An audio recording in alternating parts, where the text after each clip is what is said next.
अक्सर लोग सोचते हैं कि जब इंसान एक ही किडनी पर जिंदा रह सकता है तो हमें दो किडनी क्यों मिली। क्या यह सिर्फ एक एक्स्ट्रा व्यवस्था है? दरअसल नहीं। किडनी केवल एक फिल्टर नहीं बल्कि पूरे बॉडी का केमिकल कंट्रोल सेंटर है। इस पूरी प्रक्रिया की शुरुआत होती है ब्लड से। हार्ट से निकलकर ब्लड ऑर्टा के जरिए रिनल आर्टरी से किडनी तक पहुंचता है। हर किडनी के अंदर लगभग 10 लाख सूक्ष्म यूनिट्स होते हैं जिन्हें नेफ्रॉन कहा जाता है और यही असली फिल्ट्रेशन का काम करते हैं। नेफ्रॉन किडनी का माइक्रोस्कोपिक फंक्शनल यूनिट है और इसके दो मेन पार्ट्स होते हैं। पहला है ग्लोमेरुलस। यह नेफ्रॉन का शुरुआती हिस्सा होता है जो छोटे बॉल लाइक ब्लड कैपिलरीज का एक क्लस्टर है। यहाँ हाई प्रेशर की मदद से ब्लड में से पानी, यूरिया, सॉल्ट्स और ग्लूकोज जैसी छोटी चीजें बाहर निकल जाती हैं। हालांकि ब्लड सेल्स और प्रोटीन फिल्टर नहीं होते, वे ब्लड में ही बने रहते हैं। इसकी वजह यह है कि blood cells oxygen transport, immunity और क्लॉटिंग के लिए बेहद जरूरी हैं, जबकि प्रोटीन्स फ्लूइड बैलेंस, हार्मोन्स और एंजाइम्स के ट्रांसपोर्ट में अहम भूमिका निभाते हैं। यहाँ एक इंपॉर्टेंट वार्निंग भी है। अगर किडनी डैमेज हो जाए और ब्लड सेल्स या प्रोटीन यूरिन में जाने लगें तो यह किडनी फेलियर का गंभीर संकेत हो सकता है। दूसरा हिस्सा है ट्यूब्यूल्स। ग्लोमेरुलस के बाद आने वाला यह लंबा ट्यूब लाइक स्ट्रक्चर इतना छोटा दिखता है, लेकिन हकीकत में एक अकेले नेफ्रॉन के ट्यूब्यूल्स की कुल लंबाई लगभग 50 से 55 मिलीमीटर होती है। और जब पूरी किडनी के 10 लाख नेफ्रॉन्स के ट्यूब्यूल्स को मिला दिया जाए तो यह लंबाई लगभग 50 किलोमीटर तक पहुंच जाती है। यह सुनकर हैरानी होती है, लेकिन यही इस ऑर्गन की असली ताकत है।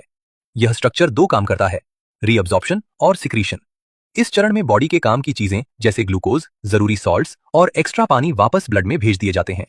वहीं दूसरी तरफ जो चीजें बेकार या टॉक्सिक हैं उन्हें एक्टिवली यूरिन में डाल दिया जाता है। इस पूरी प्रक्रिया की रफ्तार काफी तेज होती है। हर मिनट लगभग 1 लीटर ब्लड किडनी तक पहुंचता है। नेफ्रॉन उसे फिल्टर करता है और साफ ब्लड रीनल वेन के जरिए वापस हार्ट में लौट जाता है। रही बात वेस्ट की, तो वह यूरिन के रूप में एक तय रास्ते से शरीर से बाहर निकलता है।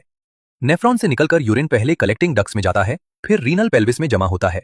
उसके बाद यूरिटर से होते हुए ब्लैडर में पहुंचता है और अंत में यूरिथ्रा के रास्ते शरीर से बाहर निकल जाता है।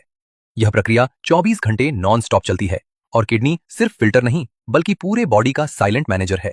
जब बॉडी में पानी ज्यादा हो किडनी एक्स्ट्रा यूरिन निकालती है और जब कम हो तो यूरिन कॉन्सेंट्रेट करके पानी बचाती है, जिससे हर सेल का फ्लूइड बैलेंस बना रहे। इसी तरह किडनी सोडियम, पोटेशियम, कैल्शियम और फॉस्फेट जैसे इलेक्ट्रोलाइट्स को रेगुलेट करती है ताकि हार्ट और मसल्स ठीक से काम करें। साथ ही किडनी रेनिन रिलीज करके RAAS सिस्टम को एक्टिवेट करती है, जिससे ब्लड प्रेशर स्टेबलाइज होता है। इसके अलावा किडनी इनएक्टिव विटामिन डी को कैल्सिट्रियोल में बदलती है, जिससे कैल्शियम एब्जॉर्ब हो और बोन्स मजबूत रहें। और जब ऑक्सीजन कम हो तो किडनी एरिथ्रोपोएटिन EPO बनाकर बोन मैरो को नए RBC बनाने का सिग्नल देती है। इसलिए किडनी फेल होने पर सिर्फ पेशाब की समस्या नहीं बल्कि blood pressure, bones, heart rhythm और ऑक्सीजन ट्रांसपोर्ट तक प्रभावित होता है। किडनी एक ऑर्गन नहीं बल्कि पूरे बॉडी का कंप्लीट कंट्रोल सिस्टम है।